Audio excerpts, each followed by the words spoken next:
Hey, what's up guys? Tyler here with Secureteam. So, over the years, we've spoken about a number of strange and unexplained things happening out in space, happening down here on Earth, and probably one of my favorite topics that we've discussed on the channel over the years is that of certain points that exist on our planet where just all-around strangeness and mysterious things occur. If you followed the channel for any period of time, or if you are new, you will find that we have posted videos in the past about these certain points around the Earth that go by another name, and they're called the 12 Vile Vortices. And what these spots are, basically in a nutshell, are areas on the planet that you can draw a line in between, sort of like a treasure map, if you will, a cursed treasure map, that is, but areas on Earth nonetheless where strange things happen, where planes and ships and people seem to vanish without a trace, places where gravity itself appears to act differently than the rest of the world, strange magnetic anomalies, UFOs, mysterious men in black appearing. And so the list of these 12 vortices that we've spoken about, which you're seeing in this map here, each of them are extremely mysterious. The most notable probably you'll know as the Bermuda Triangle, which is one of them. The Devil's Sea is another, Easter Island, the South Pole. But what struck me when researching into these areas was that there is one specific point on the globe that's never mentioned. And by all accounts, this region has exhibited more than its fair share of baffling, unexplained activity, and is more than worthy of being on this list. So what is this place that I am talking about? Well, it's an area in the Mexican desert that has become known as the Zone of Silence. And why do they call it the Zone of Silence? Well, maybe that's because nothing seems to work there. Whether we're talking about radio signals or aircraft equipment, to your basic animal and plant life. And so many would say that this desert area in northern Mexico is its very own version of the Bermuda Triangle, with an area measuring around 50 kilometers across, located within the Mapimi Biosphere Reserve. We have this massive, uninhabited wilderness of around 1,500 square miles. And although it remains little known to most people, located just about 400 miles from El Paso, Texas, something strange has continued to go on. And despite its gobbling up of radio and television signals, it has also been a hub of some major UFO encounters. Research shows that there has been an awareness of the unusual properties of this area since the mid-19th century, when farmers trying to eke out a living in the forbidding environment became aware of the so-called hot pebbles, which routinely fell to Earth from the clear sky.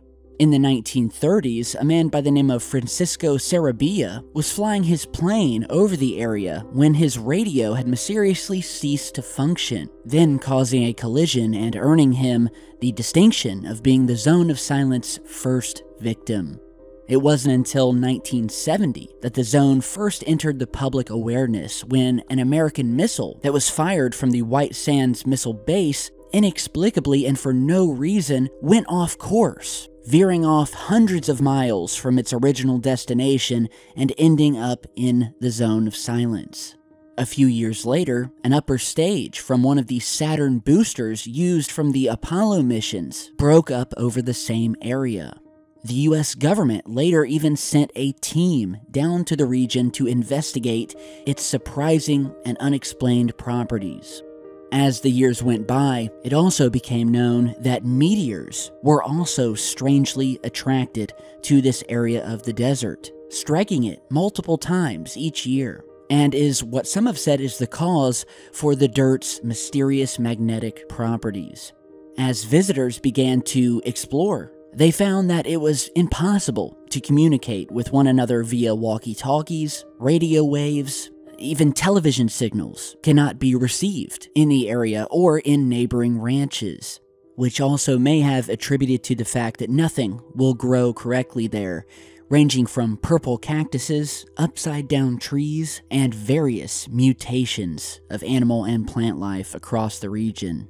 Starting also in the mid-1970s were the so-called close encounters, in which a number of people experienced strange sightings of unknown craft flying over the area, with one of the most notable occurring in October of 1975, where a couple by the name of Ernesto and Josefina Diaz had driven into the zone in a brand new Ford pickup to collect some of these unusual rocks and fossils that can be found in great abundance. And as they busied themselves with their activity, they noticed that a desert rainstorm was heading toward them.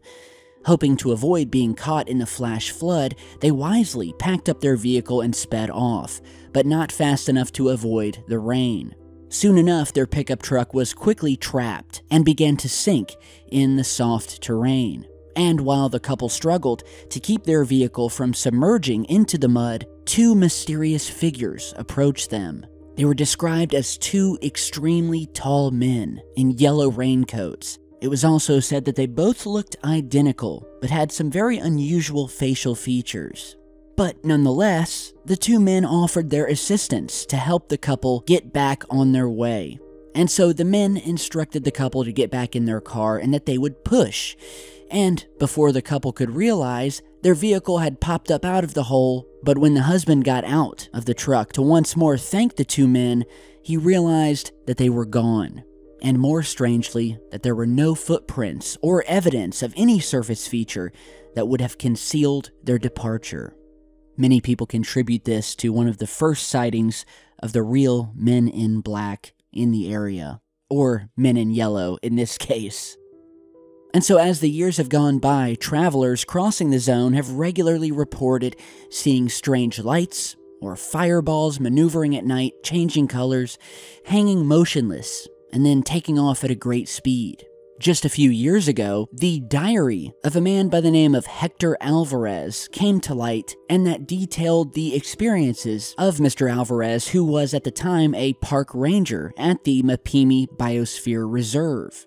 According to the diary, Alvarez reported to his superiors what he had been experiencing and that they had paid no attention. And so he decided to document things in his own handwritten accounts. And this diary is full of strange encounters and unexplained occurrences.